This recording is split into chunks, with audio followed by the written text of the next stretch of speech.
தூத்துக்குடி செல்வம் sir sir முதல் சுற்றுல பேசினார் sir பார்லிமெண்ட்ல மத்திய அமைச்சருடைய பதில் குறித்து அவரு பேச வந்தாரு. நானே அதை தடுத்துட்டேன். ஏன்னா நானே அந்த கேள்வியை உங்ககிட்ட கேட்டுட்டேன். ஏன்னா அவங்க பதில் எனக்கு அவ்வளவா ஓப்பானதா இல்ல அப்படிங்கறதுனால அவர் பேசின இதர விஷயங்கள் இருக்குல்ல, இதர விஷயங்கள் அவர் நிறைய பேசினாரு. நீங்க இங்க பாலியல் குற்றங்கள் தொடர்பான குற்றச்சாட்டை உங்களுடைய மாநில தலைவரும் வச்சுக்கிட்டு இருக்கிறாரு. பள்ளியில குழந்தைகள் பாதுகாப்பு இல்லாம இருக்கிறாங்கிறது, இங்க குழந்தைகளுடைய எதிர்காலம் கேள்விக்குறியாகின்னு இருக்குது. சமக்ர சிக்ஷா திட்டம் தொடர்பா அதை டிஜிட்டலைஸ் ஏன் பண்ணல, கேரளா பண்ணிருக்கு, கர்நாடகா பண்ணிருக்கு அப்படிங்கிற பல கேள்விகள் எல்லாம் அவர் வச்சிட்டு இருக்கிறாரு. அதற்கெல்லாம் கூட தான் சார் பார்லிமெண்ட்ல பேசினாங்க. எங்களுக்கு 2100 கோடி ரூபாய் பணம் வரணுமே, அதை கொடுங்கன்னு சொல்லிட்டு. அதற்கெல்லாம் பினான்ஸ் மினிஸ்டர் பேசல, அதுக்கெல்லாம் அவங்க ஆன்சர் பண்ணல. அந்த பதில்களை எல்லாம் நாங்க யாருகிட்ட இருந்து தான் வாங்குறது சார்? நான் ஒரே ஒரு விஷயம் கேளுங்க. நீங்க முதலமைச்சர் அவர்கள் சொன்னதுக்கு முழுமையா பேசுறதுக்கு தம்பி சகோதரர் மதிவாணன் அனுமதிக்கணும். முதலமைச்சர் அவர்கள் எல்லாவற்றையுமே கேள்வியும் பதிலுமாக சொல்லி கடந்து போக முடியாது. முதலமைச்சர் என்பவர் இந்த ஆட்சியினுடைய தலைவர், நிர்வாகத்துக்கு அவர் தான் பொறுப்பே இருக்கணும். இன்னைக்கு தமிழ்நாட்டில் நடக்கிற அனைத்து குற்றங்களுக்கும், அனைத்து குற்றங்களில் இருந்து மக்களை பாதுகாக்க வேண்டிய பொறுப்பும் கடமையும் மாண்பும் முதலமைச்சர்கிட்ட இருக்கிறதுனால எல்லாருமே முதலமைச்சர்கிட்ட தான் இந்த கோரிக்கைகளை வைப்பாங்க. அதனால முதலமைச்சர் அதை கடந்து போயிட முடியாது.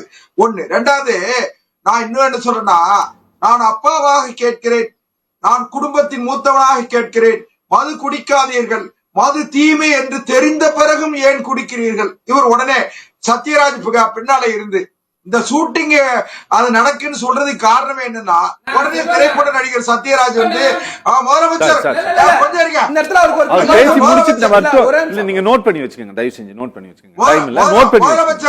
முதலமைச்சர் சொல்லுகிறபடி நீங்கள் நடந்து கொள்ள வேண்டும் சொல்றாரு. நான் ஒன்னே ஒண்ணு கேட்கிறேன்.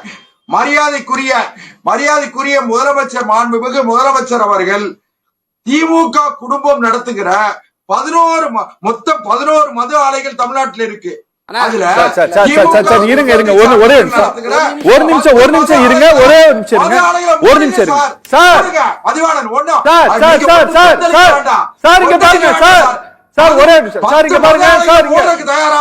தூத்துக்குடி செல்வம் சார், இங்க பாருங்க சார். இங்க நீங்க மதுபான ஆலைகள் பத்தி பேசுறீங்கன்னா, உங்களுடைய மத்திய அமைச்சர் இருக்காரு பாத்தீங்களா, நிதின் கட்கரி இருக்காருல்ல, அவருடைய குடும்பத்தினர் மகாராஷ்டிரால லிக்கர் ஆலை நடத்திட்டு இருக்காங்க.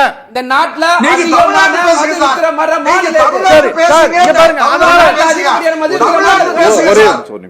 தமிழ்நாட்டுல பேசுறோம். தமிழ்நாட்டு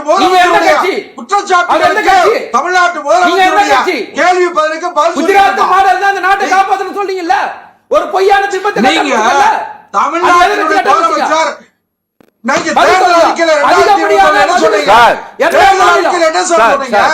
நாங்கள் வந்தா முதல் கையெழுத்து மதுவை ஒழிப்போம் சொல்லி சொன்னீங்களா? சொல்லி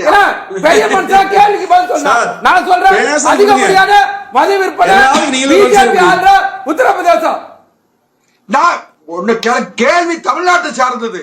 நீங்க என்ன கட்சி? கட்சியா? நீங்க சாராயம் குடிக்காதீங்கன்னு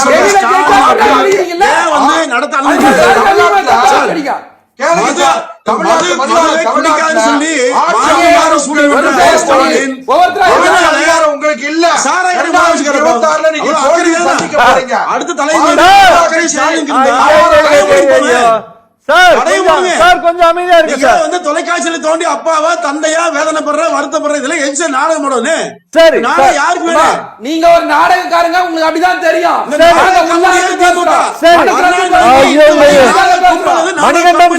மணிகண்டன் சார் சார் ஒரு நிமிஷம் சார், மாத்தி மாத்தி எப்படி சார் பேசுவீங்க சார்? மணிகண்டன் சார் கொஞ்சம் அமைதியா இருங்க சார், கொஞ்சம் அமைதியா இருங்க. செல்வமணி கொஞ்சம் அமைதியா இருங்க, கொஞ்சம் அமைதியா இருங்க. பேச விடல.